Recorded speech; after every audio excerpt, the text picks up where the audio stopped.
Alright, hey guys, we're going to continue working on the martial power system today. I'm going to check my signal here to make sure I'm coming through okay. I'll boost across the interwebs, and then we'll get to work here for a couple hours. So, let's see. Doing a mic check, 1, 2, 3. Let's see. Sounds like I'm coming through a-okay. Good to hear. Let's see. I'm going to hit the Twitter and the Reddits and the Discords here real quick. And then, so let me go ahead and run through an intro here with y'all. So for those that there is that, and okay, cool. So hey, for those that don't know me, my name is Phil Kearney. I create role-playing game supplements. I illustrate them and I publish them online.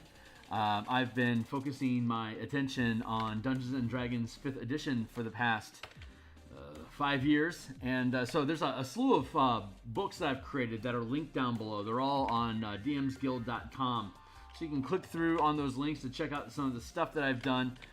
You can see here, Pacts and Patrons of Ravnica is basically a book of Warlock, otherworldly patrons for each of the 10 guilds in the Ravnica setting. There are the color mana spell point variant rules, which converts the 8 schools of magic and spell slot system into a distinct color mana system where you have white, blue, black, red, green mana that is used to cast different spells. And this martial powers project that we're using curves into that space by having the same mana resource be used for all the martial classes. Instead of the class features X times per day, we provide a cache of mana that can be spent to trigger all those powers however often you want, depending, assuming that your mana supply holds out. So, let's see. Let me just finish up my intro here by saying we stream every day, 6 days a week. Well, not every day, 6 days a week. And then we publish a packaged conversation on Sunday. On Monday through Saturday in the morning, we've been designing the Spelljammer Combat and Exploration supplement. That's a deep dive into ship and wild space and astral sea mechanics for more in-depth astral and more in-depth combat and exploration challenges and adventuring for Spelljammer in general. You can check that stuff out. Theurgy, ability check casting. These are all things that I've built as a result of a campaign that I've either wanted to run or like in the case of Theurgy, this was a way of doing ability checks to perform rituals, which just kind of naturally evolved over the course of a number of campaigns that I ran. And so we published the thing. But Spelljammer, Color Mana, and Pacts and Patrons of Ravnica, these were all books that I'm creating because they're campaigns that I want to run.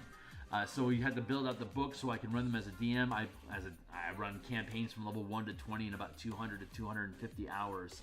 So the things that I build are meant to be used at all tiers of play.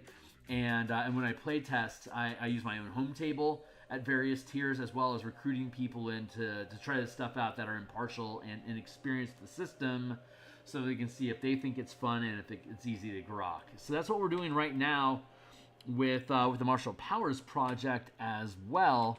Let me get my screen straightened out here. Blip, blop, bloop. Let's see. I've just here. If you check out down below here, we've fired up a Discord community where we're playtesting the Martial Power system that we're working on right now. You can follow me on Twitter. That community is here. Hey guys. I just posted a Reddit. I hang out at the our Ravnica DMs community. Great team, great folks, great channel, great questions. Love posting there. And my Twitter feed is, where is my Twitter? I'm at Phil Kearney. So if you're still on the Twitter X platform, here I am. Hi. Twitter X platform, I always post when I go live there. And best way to support the channel is to like, subscribe, hit that. We picked up more subscribers since this morning. God bless you people for being interested in what it is that we do here. So if you want to see more of this stuff or you check out this stuff, like, subscribe, hit the bell icon to get notifications in the future. So let's, worth noting is the Martial Powers playtest content. If you click on that, it'll take you to my Patreon. Here's a public post if you click on the YouTube streams, that takes you right here, right now. Hey guys, and you'll probably see me in the future. So hi, future us. But if you click on this Martial Powers button, it takes you to the Google Doc that I work out of. For folks that aren't me, all y'all out there checking this thing out, it's a read-only document. So I can't just give it to you guys to download and still be able to publish it on the DMsGuild. It has to, I can't just give you the content if I'm going to have it on DMsGuild. So that's just how it works.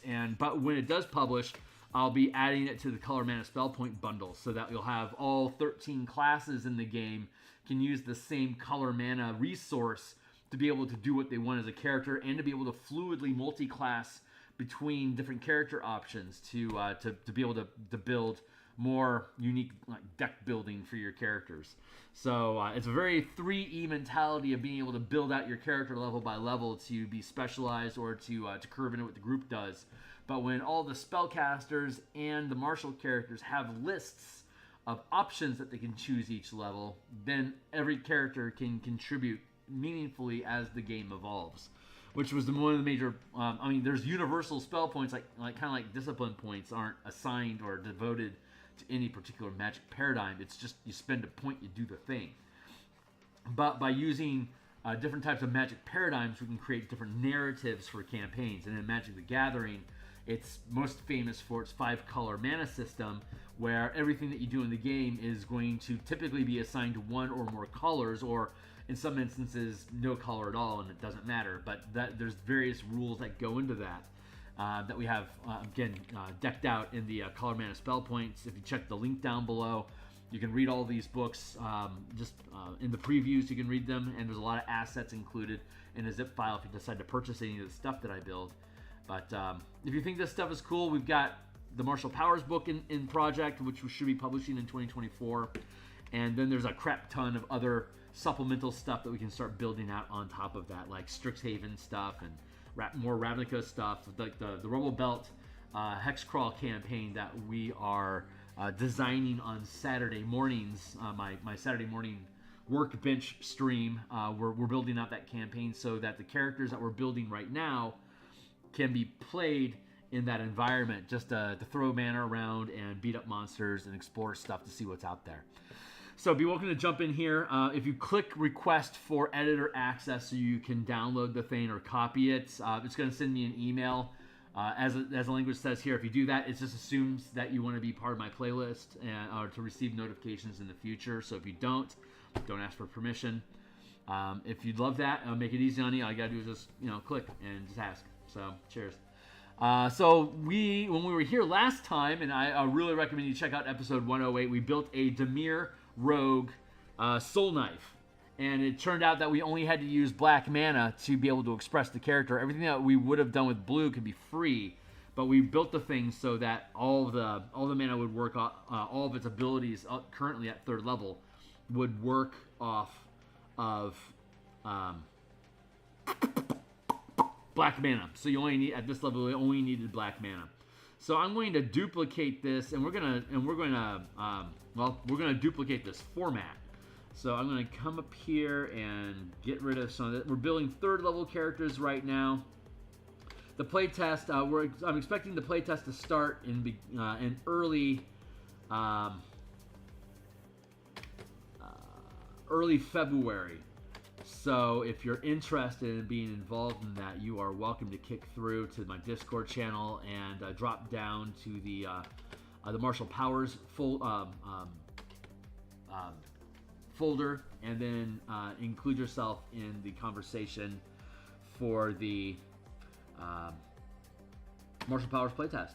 So I am erasing these things right now so we can clear our plate. What we're going to do today is we're going to build an Azorius Fighter Battle Master. So give me a few moments here just to clear this plate real quick so we can have all this stuff drop out, and then we can get to work. Archetype features, and then the stuff that we can do. That's going to stay the same. That's going to stay the same. This is going to be white and blue.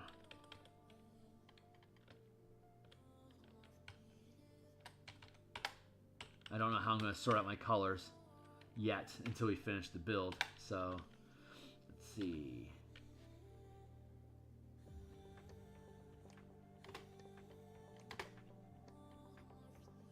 Almost there.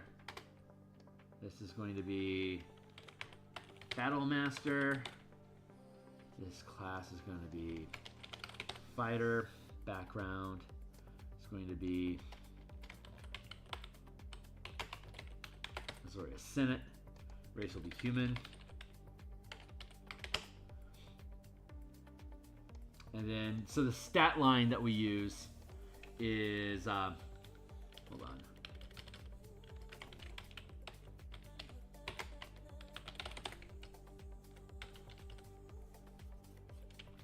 The stat line that we use is 16, 14, 12, 10, 8, 6. This is the standard array that I use at my tables. It gives you a -2, -1, 0, +1, +2, +3 before stat modifiers. It gives you some strengths, it gives you some weaknesses, it tilts towards heroism, and you can either spend your ASI in shoring up your weaknesses or leaning into your strengths, whichever one you want.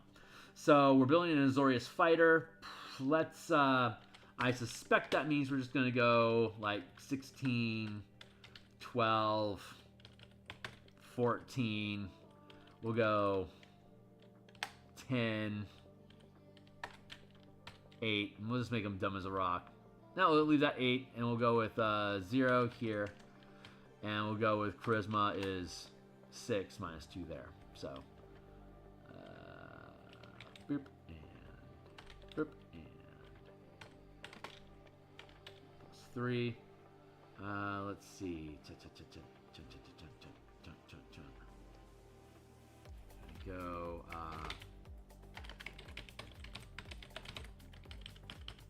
Just fleshing out the bits, and then we'll dive into it. I'm not going to build all the little tiny nuances. Azorius. I'm not going to. Azorius.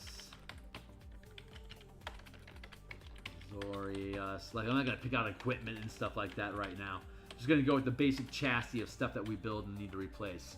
And then once we actually transfer this to a character sheet when we start the playtesting, then I'll flesh out the rest of the bits. So these are just, okay, so a character has, you know what a fighter is, right? Okay, so hold on, let's get organized. I'm gonna pull this one out so we can look at it separately. We're gonna jump up here. Let's go to the fighter so we can flesh out the fighter bits that we need. I've got a timer going to make sure I don't spend too much time on any particular corner of the world. So let's click on, thank you, fighter. We go to fighter class features, fighting style, second wind.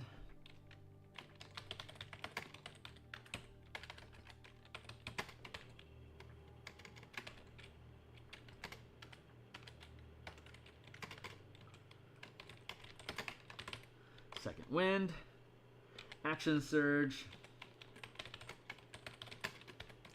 one use. Hey, Dungeoneer's back. What's up, my guys? We are building an Azorius, a human Azorius fighter battle master using the martial powers system that I've been streaming for the past year or so. We're at the point where we're getting ready to do playtesting, so we're building pre-gen stuff. And so I'm making a stack of characters that are pre-made for people just to be able to grab and jump into the game, since it's a West March style campaign. Folks are welcome just to dive in and kick it. If you don't come with your own character, or if your character gets killed during the course of the adventure, you can just grab a character off the stack and keep going. So we're also using this as an opportunity to look at some cool action loops and highlight the features of low-level characters that lean into what these characters can do. So, right. So we got our stat line going. We're going heavy on strength. And high five, my guy. High five. Let's get rid of that. Human Azorius Senate, Fighter, Battlemaster, Fighting Style. Haven't picked a fighting style yet. We'll get to that. Second Wind. Oh, do you have some special features that are modified by that? Martial Archetype. Martial Archetype. There we go. Battlemaster. All right, so now that we have the base there, We know that we're going with proficiencies equals light, mid, heavy, shield, weapons, all simple and martial. Saves, I'm just trying to kick through this quickly just so we can flesh it out a little bit. Saves are strength and con, strength, constitution. Any tool proficiencies? No. None. Skills, specialized, let's see. Let's go with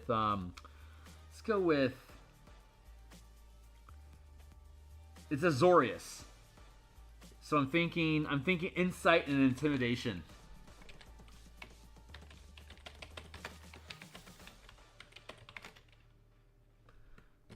That'll work. Chunk, chunk, chunk, chunk, chunk, chunk, chunk. All right, so now we're gonna get to our archetype features, the class features. Okay, cool. Now we're essentially done with we've completely rebuilt the. Here's our system. Here's our power structure. It uses a half casting progression, and the fighter, the rogue, the monk, and the barbarian, and the warlock all use the short rest refresh mechanic that the monk uses for 1 key per level up to 20, but of course we call it mana. It's just everyone uses mana in this system, and we'll talk about colors in a minute. But we're going to start at 3rd level playtest when you get your archetype. There's 5 ranks of power, so that means that once you get to 17th level, you can put 5 mana into any power, whether it's a 1st rank power or higher. You can always upcast or overchannel to up to 5 mana to do something with a thing.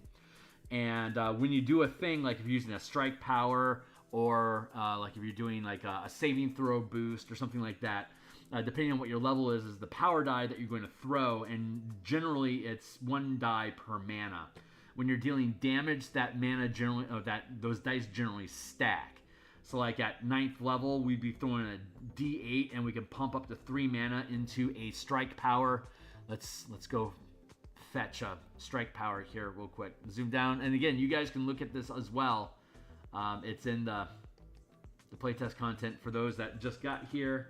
It's again, the Martial Powers playtest content is here. It's a read-only document, but that means that you can read along with me as we go through this. So you have about 200 some odd powers in here. 150-ish of them use mana, and the other 60 some don't.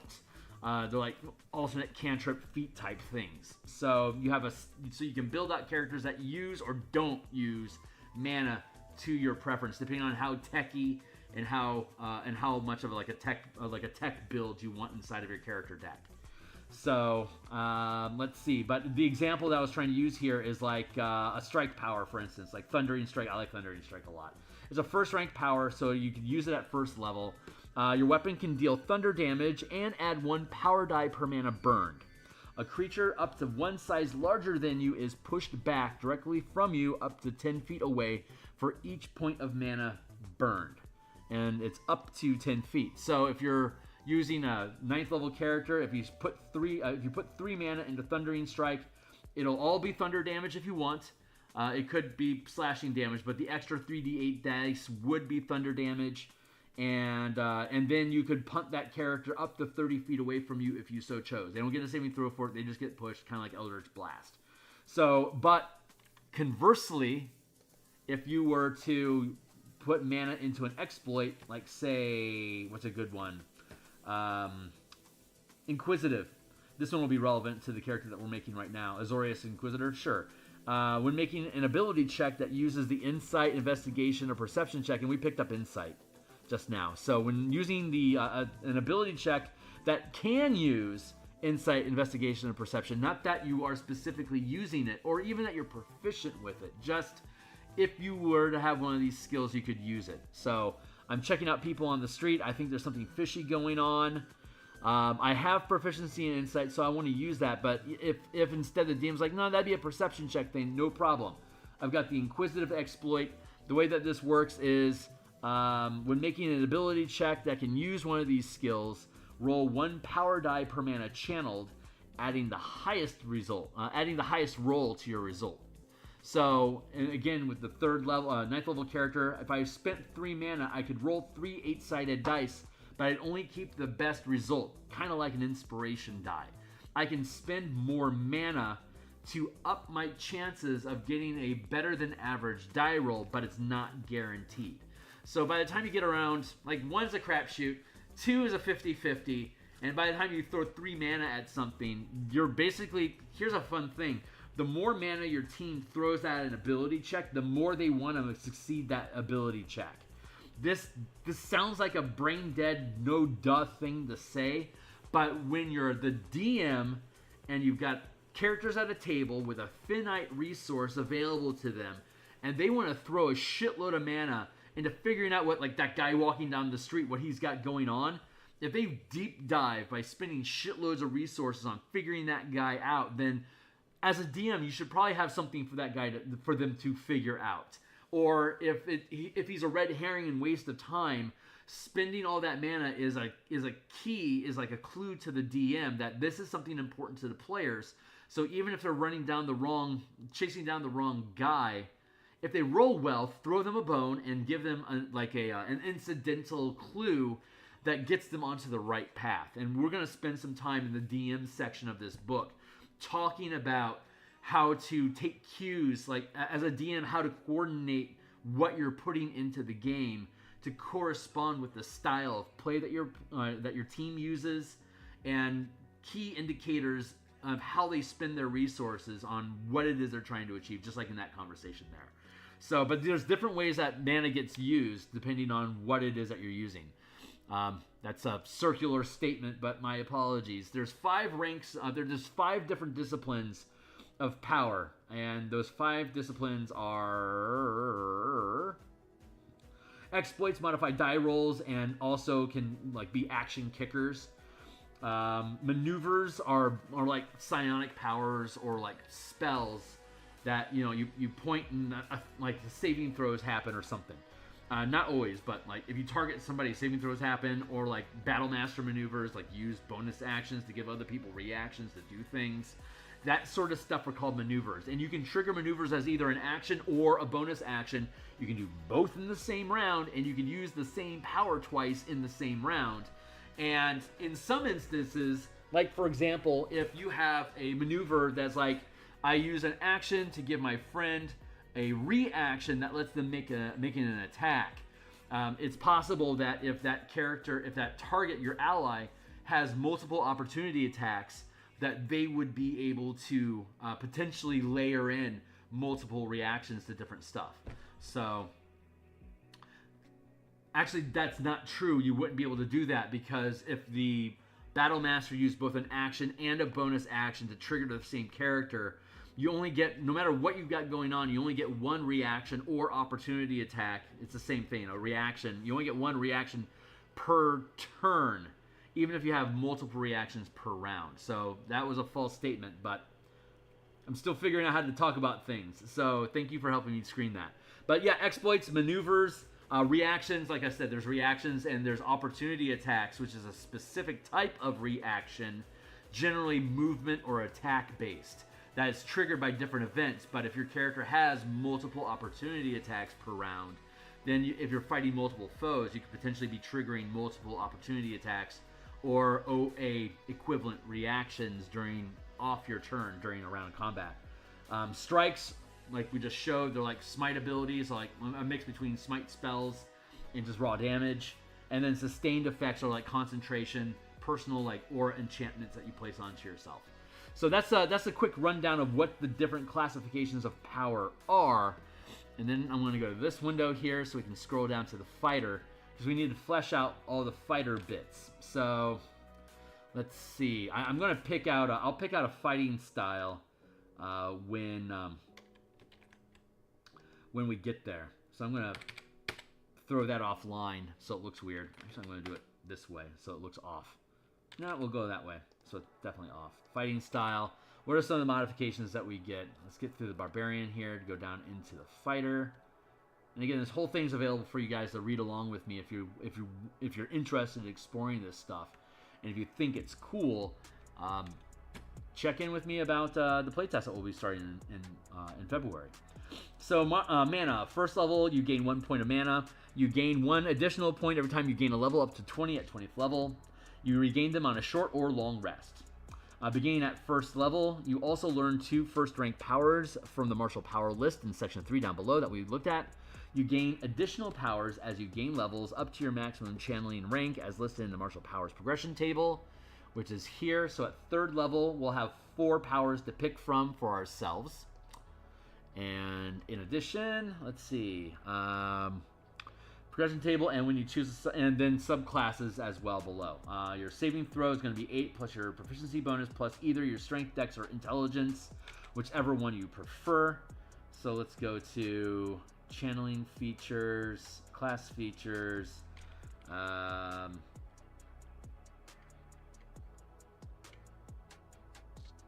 Let's see. Channeling DC. It was 8 plus proficiency bonus is 2 plus strength is 16. That's a 3. So what is it? DC is 13. Yeah. Right. And I could boost these stats, but I'm not bothering to do it yet. We'll get to that when we finalize the character sheet. Channeling DC. Empowered maneuvers. Okay, cool. So let's make sure we keep our nose clean here. And martial powers, you get them, you accumulate them. Here's your saving throw, detail below. Variant class features, this is important. Okay, so channeled vitality modifies second wind at first level. When you use second wind, you can also regain a number of spent mana equal to the max rank of power gained as a fighter. So at 3rd level, you only have access to 1 first rank power, and at 5th level, you'll gain second rank. But for now, so whenever you use second wind, hold on. Second rank, yeah. Second wind. How does second wind actually work? Hold on, let's get the language here real quick so we can stat it out. Second wind. You have a limited number of stamina that you can draw on to D10 plus 1D10 plus 3 HP and 1 mana.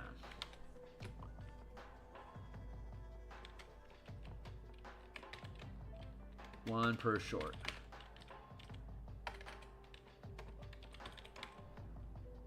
Once you use this feature, you finish a short or long rest. There we go. Action surge. So starting at 2nd level, you can push yourself beyond your normal limits. On your turn, you can take an additional action.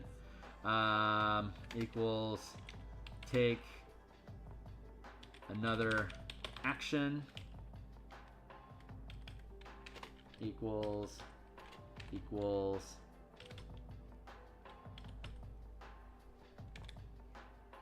And then action surge.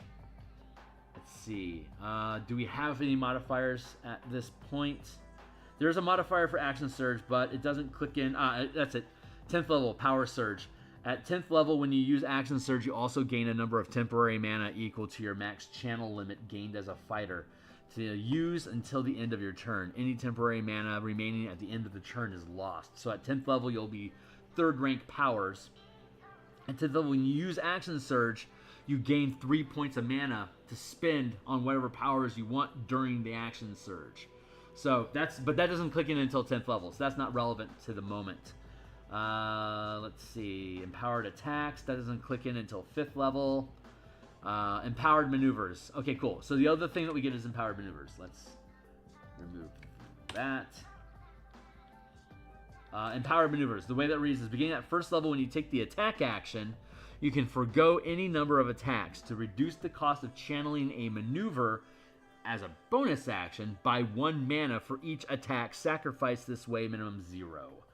For example, if a 20th level fighter takes the attack action, you can choose to forgo all 4 attacks, reducing the cost of a maneuver you channel as a bonus action by 4 mana to a minimum of 0.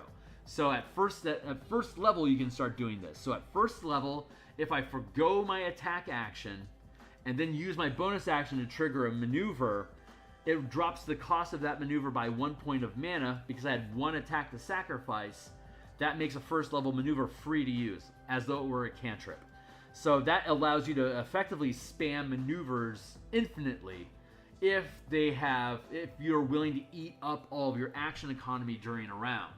So it takes your attack action and your bonus action to trigger the effect. Again, maneuvers can be triggered as actions and as bonus actions. If you eat your action, then you still have your bonus action left over. The attack action, burning that off, sacrificing attacks, gives you free mana.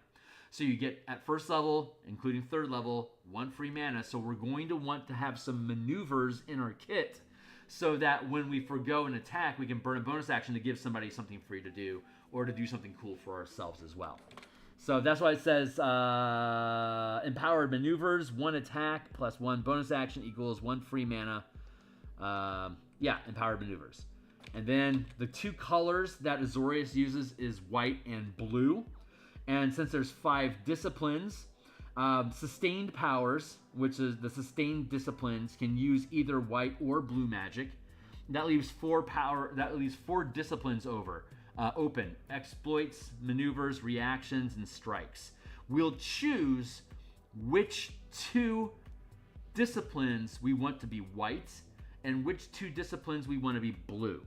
And if it turns out that we don't have any disciplines that use blue, or all the disciplines that we would use with blue are dropped down to a 0 cost because of mana cheating options, then you can effectively have 0 blue mana in your pool because you're only going to use blue disciplines when it costs 0 mana because you're not holding any blue mana. So that means you can put all of your mana into white and do sustained powers as well as whatever 2 disciplines it is that you choose. For example, with the Dimir Rogue that we built, it was black mana is for sustained exploits and maneuvers, while blue is for sustained reactions and strikes. The Dimir Rogue has a bunch of exploits and maneuvers that it's able to use and some sustained powers, but it has no reactions and it has no strikes. So at this level, your Dimir Rogue doesn't need to have any, it only needs 1 color, and we just went with black because of theme, because of mood, because it's Dimir. So yeah, empowered maneuvers. That's everything for the fighter class. We'll figure out what colors we want here in a bit. Let's see. You gain 4 powers as a default D6 power die. We have our empowered maneuvers, and then we have archetype features. Ooh, wait. There. I want to make sure I'm in the right place. There we go. For powers, 13. Channeling, empowered strikes, white, sustain, something else. Okay, cool. So now we get to actually get into our archetypes. We'll step over Arcane Archer, but it's fucking amazing, so you should check it out. Banneret, also very hardcore. Where is my Battlemaster? Here you are.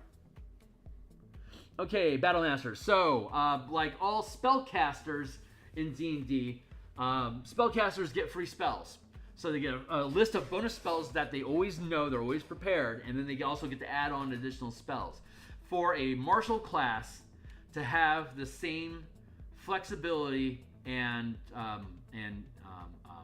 diversity of play that you get from spellcasters, you have to have a spell list or a list of things to choose from. This is the Battlemaster the Battlemaster paradox, where everyone wants options, but Wizards wants to keep classes as simple as possible. So the idea of like the 3rd edition Book of 9 Swords martial magic idea got scrapped for 5e. I don't even know if it was ever considered. That's right, they were originally looking at Battlemaster options just being default options for the fighters. So when they were first building 5th edition, their thought was, let's give you a list of like spell-like abilities that a fighter can use on top of whatever their subclass is, so that you have the same sort of diversity in how you express your character fantasy and how you build your own action loop and how you can change your character from level to level to adapt and help your team as best needed. That's what spellcasters are able to do on a daily basis. A lot of them on a day-to-day basis, they can swap out what spells they know so that they can change their utility, usefulness, and synergy with your team on the fly depending on what your challenges are. So we want to give that same sort of diversity and flexible options and decision making to martial characters so they're just as fun and diverse to play as spellcasters are, which is what the core of what the Martial Powers book is attempting to achieve. whether you're using color mana or you're using elemental magic or you're just using generic discipline points and the 8 schools of magic as your backdrop, that's fine. The mechanics stay relatively the same. So let's look at what we're going to look at the features first, and then we'll start filtering in bonus powers and stuff like that next. So features, combat superiority. When you take this archetype, your power die increases from D6 to a D8. At 9th level, it increases to a D10, and at 17th level, it's a D12. Most other classes, their martial power, their power die is limited to a D6, D8, D10. Like the monk can use a martial arts die instead of a power die, which is going to end up being a D12, either by using the works that I've already published or by Wizards of the Coast finally upgrading and catching up using a D12 for monks at the high end as well. Either way, but in either case, we're going to start off with character having a power die equals a D8. So that's already a big value gain for the Battle Master just off the tip. Student of War, you gain the skilled feat. You must choose one artisan tool among the 3 skills or tools selected. So I think the Battle Master has a selection of proficiencies that they're granted. Superiority dice, maneuvers, Student of War. Oh, okay. That's easy enough. So it's, let's see, no changes. Gain the skilled feat. The skilled feat gives you 3 skills, and choose from among them one artisan tool among the 3 or skills or tools selected.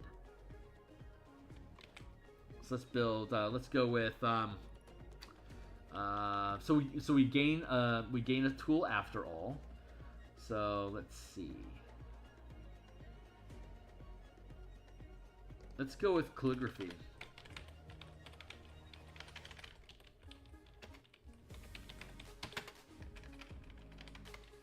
So that you can write edicts and sign contracts and stuff, as the Azorius do. Skills, we already have insight and intimidation. We get to pick 2 more. Let's tap that to keep moving forward. I said tap that to keep moving. Thank you. We get 2 more skills. Let's see. Archetype feature, Student of War.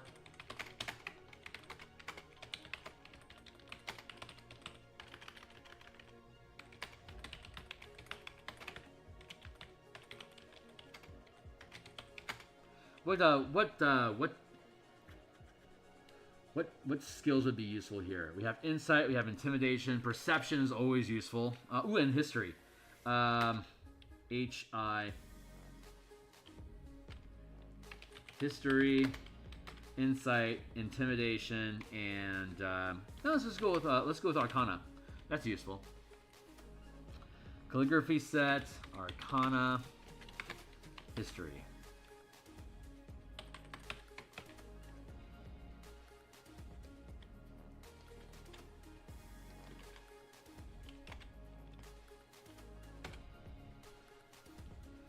And then the other one is combat superiority.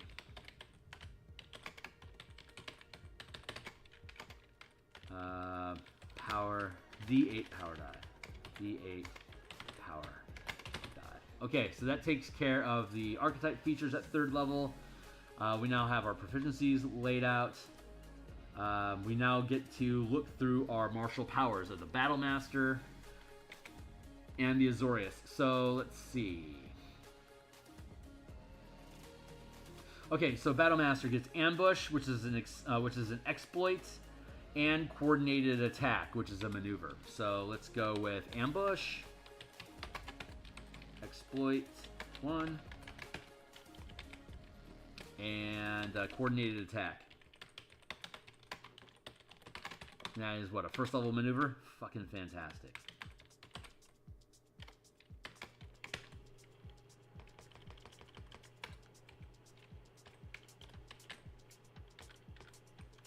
Now we get to go look at Azorius.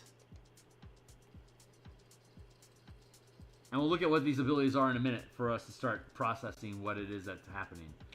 Right now we're just laying down what there is. So here's the different disciplines. Okay, so normally, by default, the Ravnica backgrounds give you a selection of spells, cantrips, and spells. And so you're not martial powers aren't spellcasting; it's channeling powers, channeling raw mana into personal effects. So it doesn't make sense for us to get a selection of spells, but each of the 10 guilds are rather thematic. We have 200 some odd options to choose from. So let's swap out the spells for bonus powers that you always have, that you always know, that are always prepared for you to use. So, but we still have the option of cantrips, because cantrips are cool and fun. So let's go with this.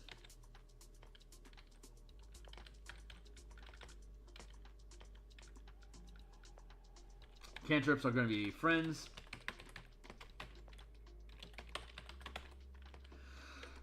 And message.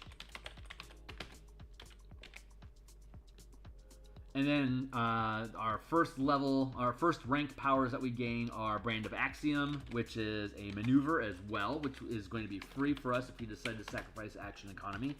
Brand of Axiom.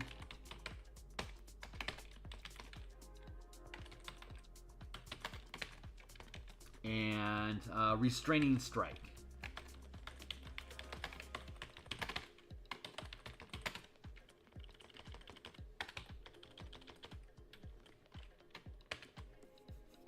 Okay, so that's our known kit of powers, and then we're going to have 4 prepared powers. And when you prepare powers, you can swap prepared powers every long rest.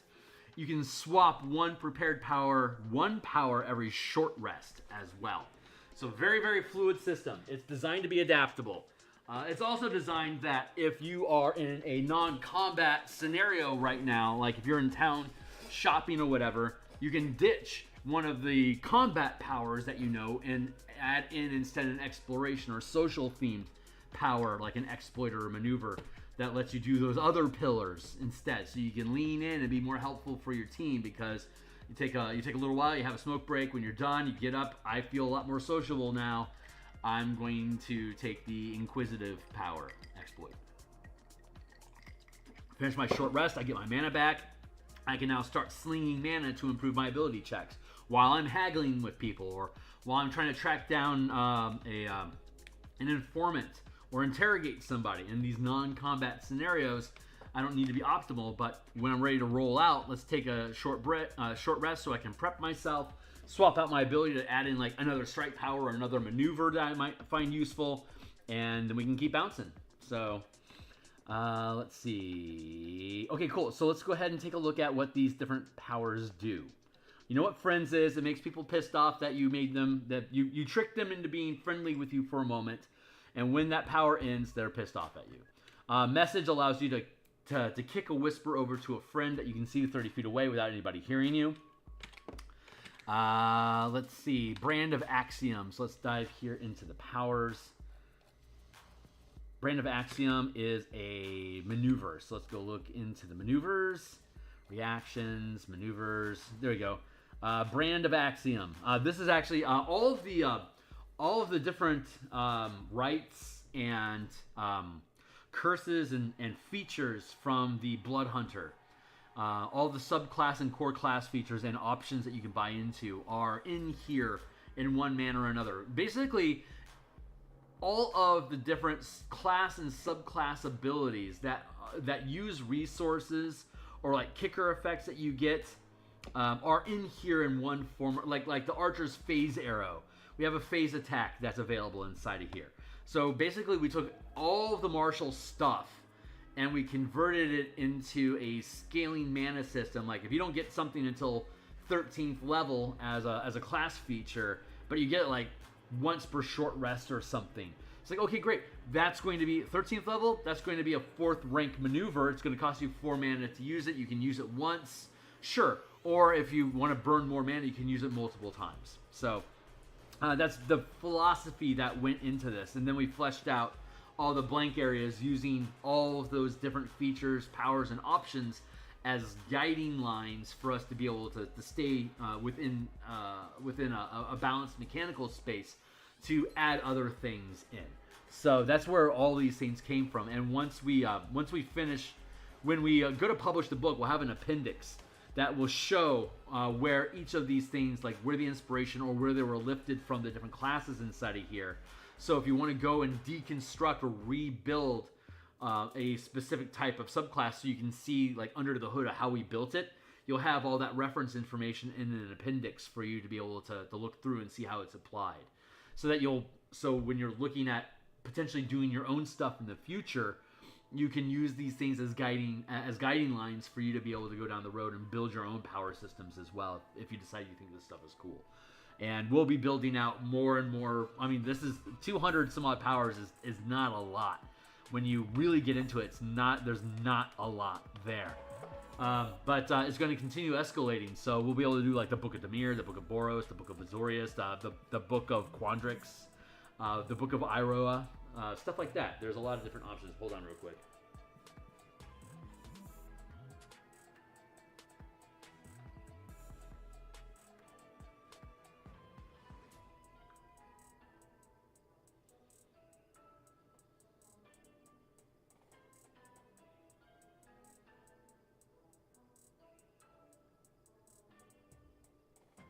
Hold on real quick. I've got a request, a food request coming at me. So hold on real quick.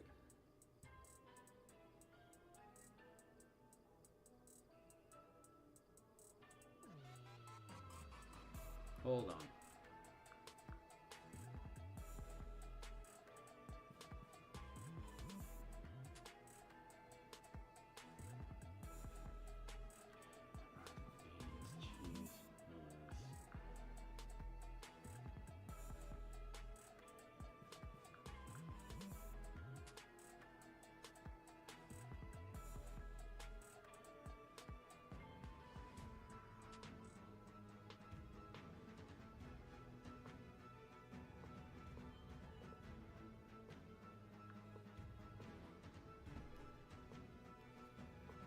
All right, that should be sufficient. Sorry, mild distraction there, guys.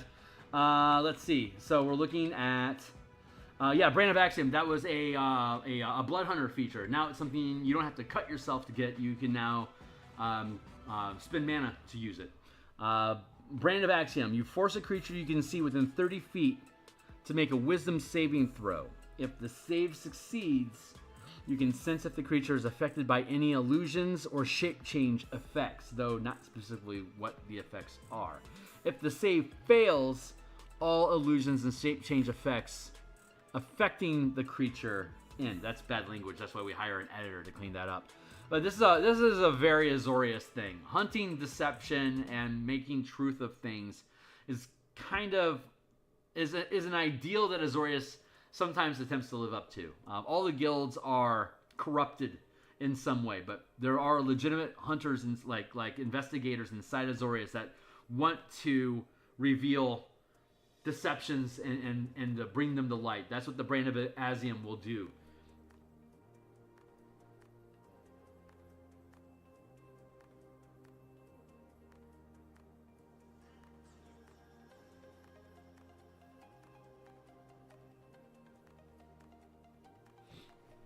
Let's see.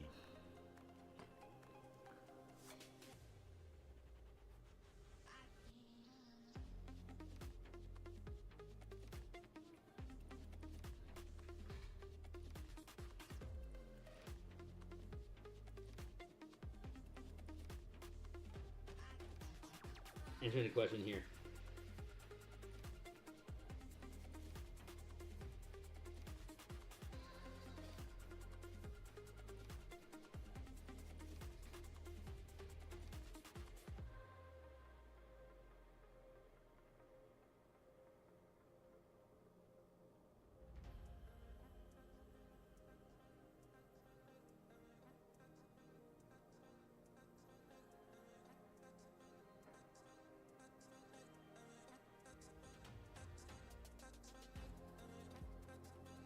There we go. Okay, so that's, revealing illusions and shape changing.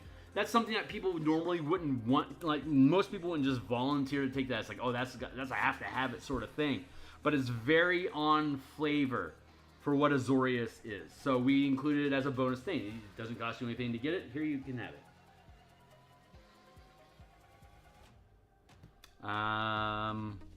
Let's see. We got Brand of Axiom. Oh yeah, Restraining Strike. That's the next one. Restraining Strike. Let's go down and take a look at that.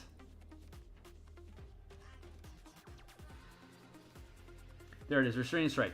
Your damage increases by 1 power die per mana burn, and at this level would be a D8. The creature is restrained until it succeeds a strength saving throw at the end of each of its turns. Size large or larger creatures roll with advantage. So the restraining feature, it's they are automatically restrained. You have to make an attack roll, and you don't get the trigger of these effects until you successfully hit. And when you do, they're going to be restrained. But at the end of their turn, they get to attempt to break free every turn. And monsters in the game, they have power dice too that you can throw, like a low CR creature would have like minions that like one hit, one kill. They don't have any power dice. They don't have anything that can save them. They're either dead or they're not. CR 1 to 5 creatures. There's a ranking system, rank 1 to 5. So the higher rank you are, the more legendary saves you get to break out of effects. Since effects will trigger without a saving throw, and then you have to get out of it, then having a pocket of saving throws that they can automatically succeed is going to allow the DM to pull the trigger on getting out of stuff. But since everything's built on a mana pool, and there's going to be a ton of different save options that could be coming at different creatures depending on how the team wants to focus fire, it helps balance things out a little bit, that the monsters can get out of something because they're going to be affected by whatever it is, guaranteed for one round. And once they get out of that thing, until they can get out of that thing, they're still afflicted by it. So being able to blow their one saving throw, their one victory for the encounter to break out of a restraining strike to be able to continue to move and attack. They could just get hit with another restraining strike after that, and then they're stuck in it. But they had at least that one round for them to be able to run around and stomple on stuff.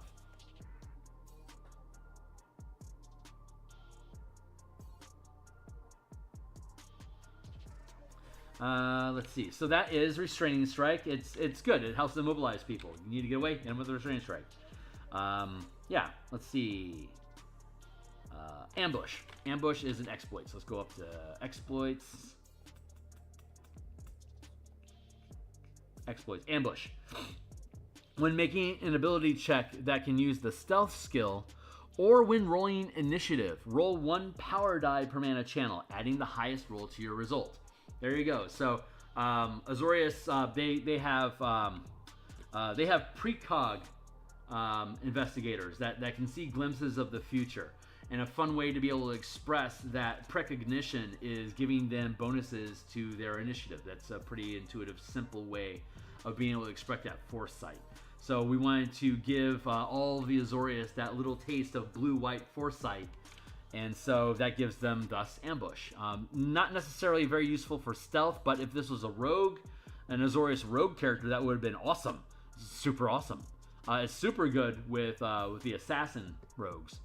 But I digress. And a bonus to the initiative is still really good. So ambush, you get it for free. There it is. And then coordinated attack is a maneuver. So let's go check out maneuvers.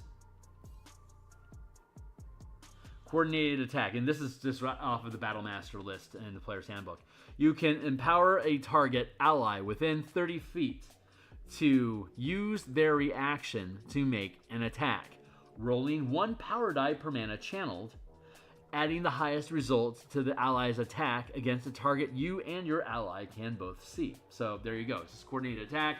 You roll a d8. Your friend uses a reaction. They can then make an attack. Use their action to make an opportunity attack.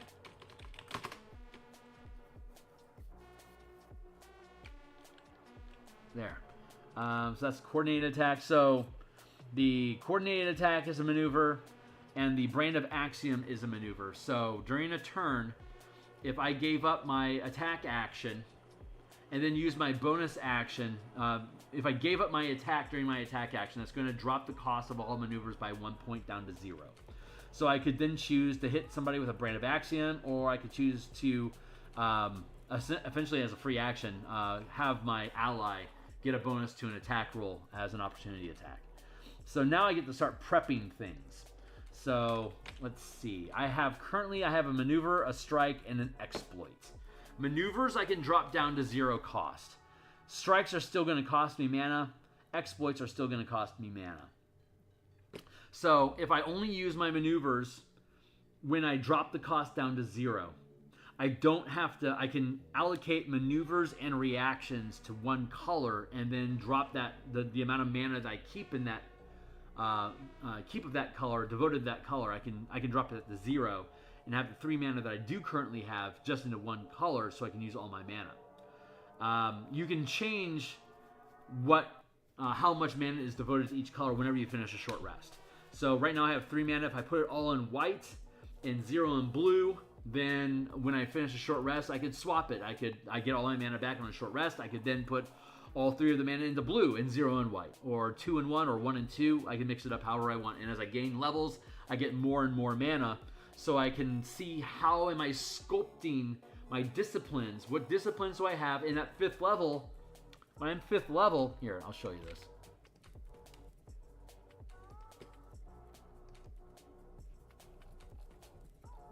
When I get to 5th level, we have empowered attacks. Beginning at 5th level, when you take the attack action and hit with the first attack, you can forego your second attack to reduce the cost of channeling a strike by 1 mana to a minimum of 0. At 11th level, I'll have 3 attacks total, so I can forego up to 2 attacks when I hit to reduce the cost of a strike power by 2. And at 20th level, I'll have 4 attacks. If I hit with the first attack, I can drop all 3 down to, I can forego all 3 extra attacks and gain 3 points of mana for a free 3rd rank strike effect. If I have 3 attacks, I miss with the first attack, and then I hit with the second attack. I can then use my 3rd attack. I can sacrifice that to gain a free point of mana. So if I'm willing to be patient about when I use my strikes, I could allocate strikes to one of the colors that I don't maintain any mana for. But until I get to 5th level, that's not going to be useful. At this lowest level, leaning into maneuvers and feats is what's going to really do me is what's going to do me a lot of good. So I want to do that and there. I wanted to. Let's see. Yeah, we're doing really good. How long have we been streaming? Let's check this. 57 minutes. We're doing great. So let's see, empowered attacks. Oh, right. Let's go back.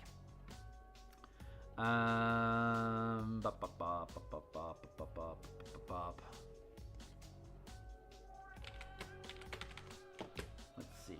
Okay, so let's prep some shit. We're making a battle master, so maybe we should just lean into like battle master shit. Let's see. The Dimir character that we built last on Monday, on episode 208. 108? Yeah, episode 108. We built the Dimir, and it was a bonus attack. Make an attack with a weapon you're holding, or you can draw a weapon as part of the attack. Make that attack with advantage. For a rogue, you can basically auto-assign yourself advantage to be able to perform sneak attacks. So, I mean, that's really useful, but not nearly as useful for a battle master. So, let's see what other cool stuff is floating around here. We have coordinated attack already. Coordinated dash. You can empower one ally that you can see or hear you per mana burned to use their reaction to move up to half their speed without provoking opportunity attacks. That's okay. It scales. That's nice.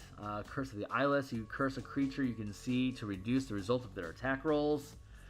Curse of the Muddled Mind. You curse a creature you can see to roll ability checks and concentration checks with disadvantage. That's a good oppressing effect. Ooh, goad.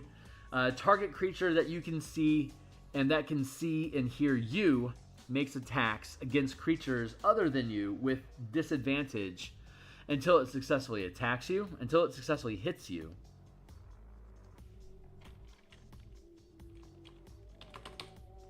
or succeeds a wisdom saving throw at the end of its turn. So goad. And again, that's a free effect if I sacrifice my attack to trigger it.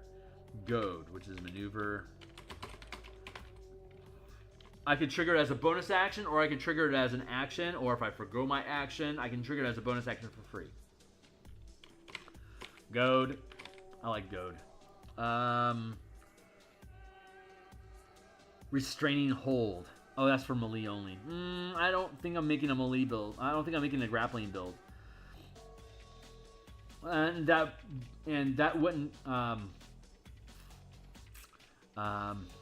Yeah, no. Rally. You or an ally you can see that can see or hear you gains a number of temporary hit points equal to a total of 1 power die roll for each point of mana burn. Rally is actually pretty good.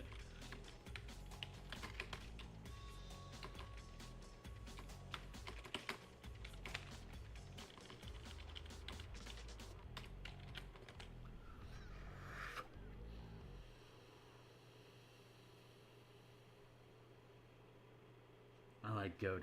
So let's check out reactions. Reactions aren't free. They're never free. They're always going to cost you some mana. So I don't want to lean into reactions until we're higher levels. You know, when you have a shitload of mana that you can just throw into reactions, because you're going to get free strikes, you're going to get free maneuvers when you want them. Sustained powers are concentration effects and that you can lock, so you'll often not need to use mana for sustained effects. But there might be a reaction that we like. Ooh, I like flatten. That was a power.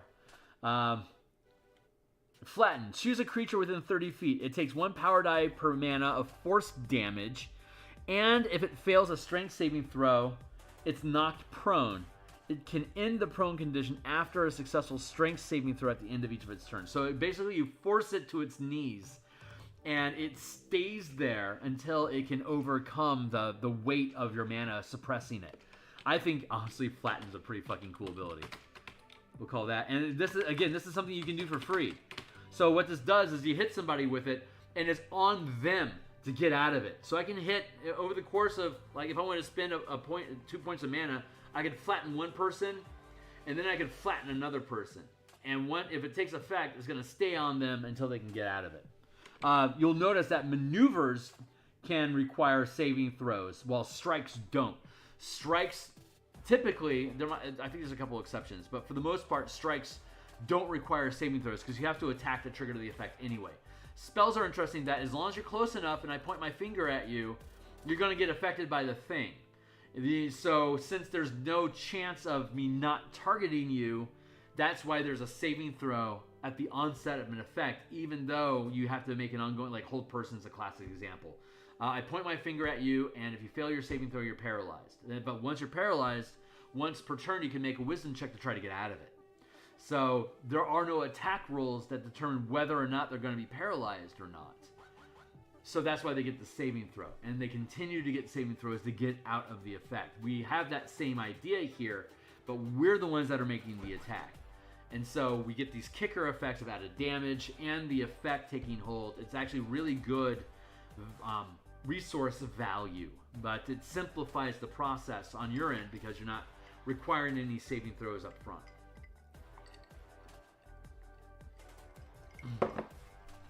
Let's see. What else might we want? Flatten. Again, whenever I take a short rest, I can swap any of these out. So that's going to allow me, like, I might not need goad. If I'm in the city, I might not need goad, right? So I'll get rid of goad and I'll replace it with something else. But let's see if there's... Let's go take a look at reactions real quick to see if there's anything cool here that we like. But I suspect we're going to go back up to exploits and play with those. Controlled fall, curse of exposure. Curse of exposure is cool, but at third level it won't be super important. As a reaction to a creature within 30 feet of you taking damage, if the creature is resistant to that damage, it can't benefit from resistance to the damage rolled. Alternatively, if it's immune to the damage, it is instead only resistant.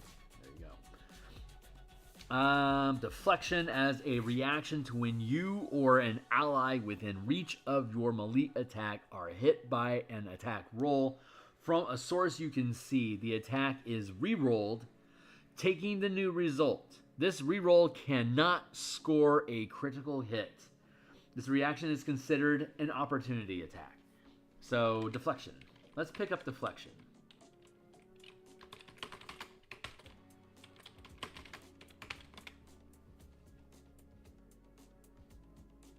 When you or an ally are hit with an attack roll, they re-roll. If anything, this is just good to be able to shut down crits. If something crits on you, you can then throw a deflection on it to knock it off course, and then even if they crit again, too bad. It's not going to crit on you. So it's a crit killer. And for 1 point of mana, I think that's super freaking useful. And that is... Holy crap. Oh, we get a fighting style. We have not processed our fighting style yet. Let's go take a look at fighting styles.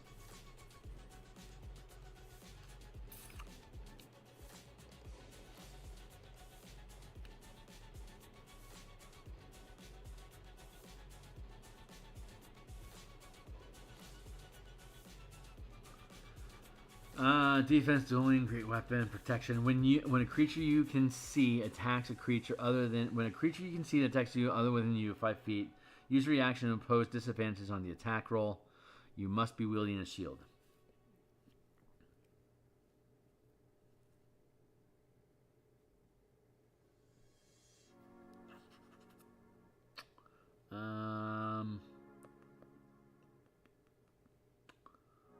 Defense. When you're wearing armor, +1 armor class.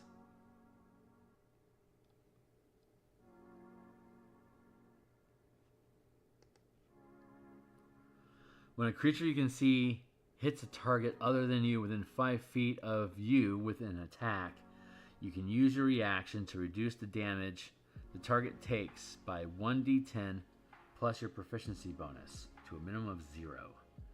You must be wielding a shield or a simple martial weapon to use this reaction. Interception is not bad. Superior technique. You learn one maneuver.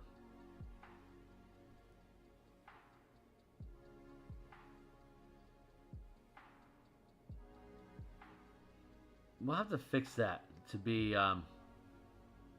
superior discipline.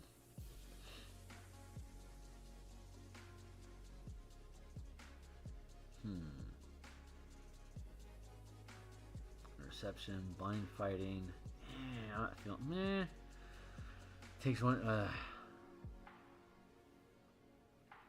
You can use your reaction to reduce the damage the target takes by 1d10 plus your proficiency bonus to a minimum of 0. You must be wielding a shield. Yeah, I'm okay. Yeah, and honestly, interception is pretty good. We'll take that.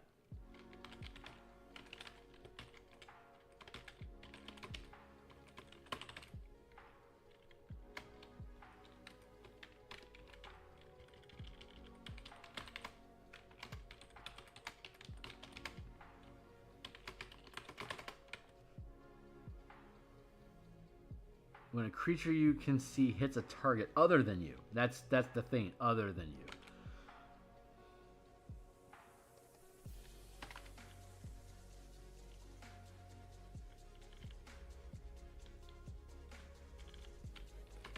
There. All right, cool. Got our fighting style resolved, second wind.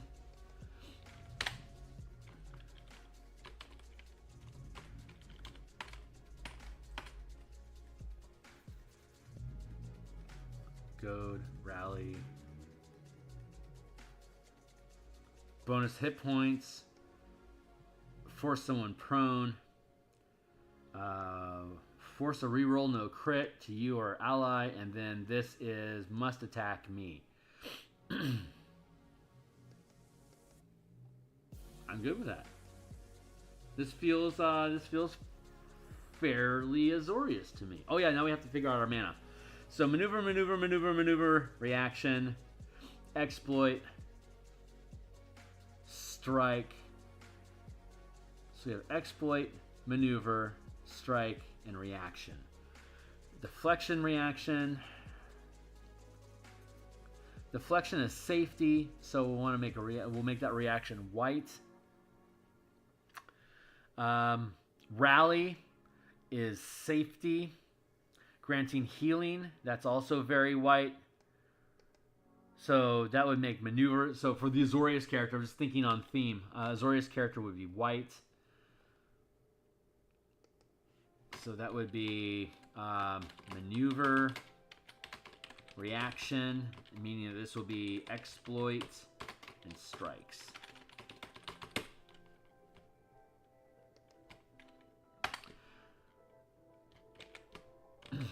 So what exploits do we have again real quick? We have no exploits. Is that true? We have we have ambush. That's the only exploit that we have. And then we have restraining strike. So restraining strike and ambush would be blue. While all these maneuvers would be white. And the reaction. Deflection.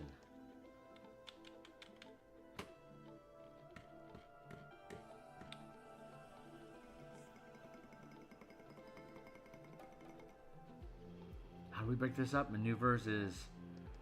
So I'm thinking 0 in white. So let's ditch that reaction since we're not going to put any mana in white.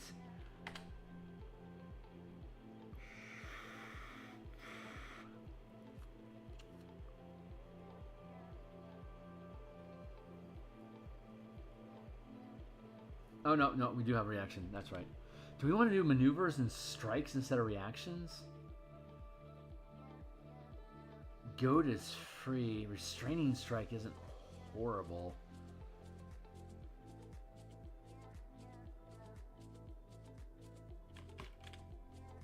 Maneuver and reactions.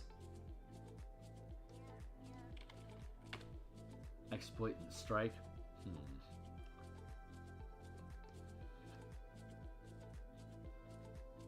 We get action surge, so we can get a point back, and when we get that action surge, we can call the color when we first surge.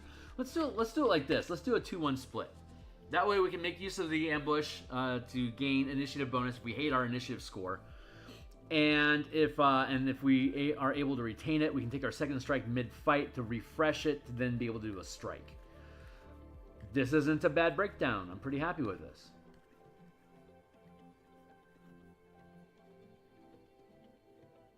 Checking, double checking.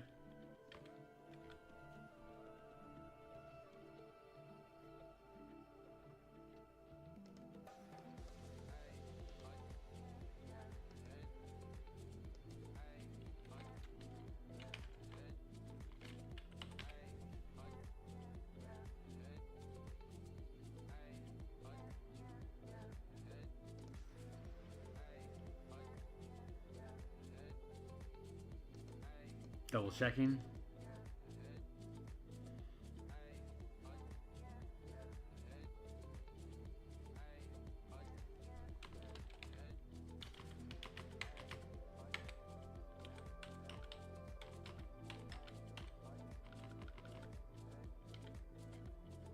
Nice. Okay.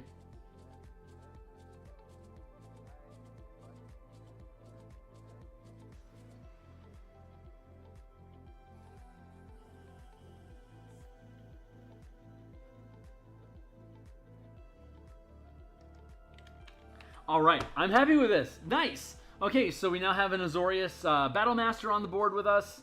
We have the Dimir Rogue. And when we come back next week, we're going to build Boros. So we'll just drop the Boro in between these two guys. And we'll see. That'll be white and red magic. We'll probably build a Boros Paladin, I think is what we're going to end up doing.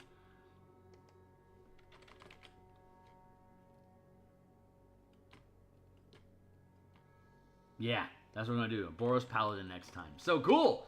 And we're going to do that on Monday. So looking forward to catching up with you guys next week here in the Martial Powers. I'm going to be back tomorrow morning to continue working on Spelljammer environment art. So you can check that out too if you want. On Saturday, we're going to be building the Color Land Hex Crawl campaign for us to do some RNG Hex Crawl type activity to throw mana around with these characters at low levels. That campaign is going to go from 3rd to 9th level in 5 months. We're going to spend 3 weeks at each level and just level up just to keep moving the ball forward. I've already been testing this stuff pretty extensively at my home table from level 12 to 20 over the past 9 months. So I'm pretty happy with it at the high end. Now I'm just trying to make sure that it feels good at the low end. I will see you guys tomorrow. Thanks a lot for being here.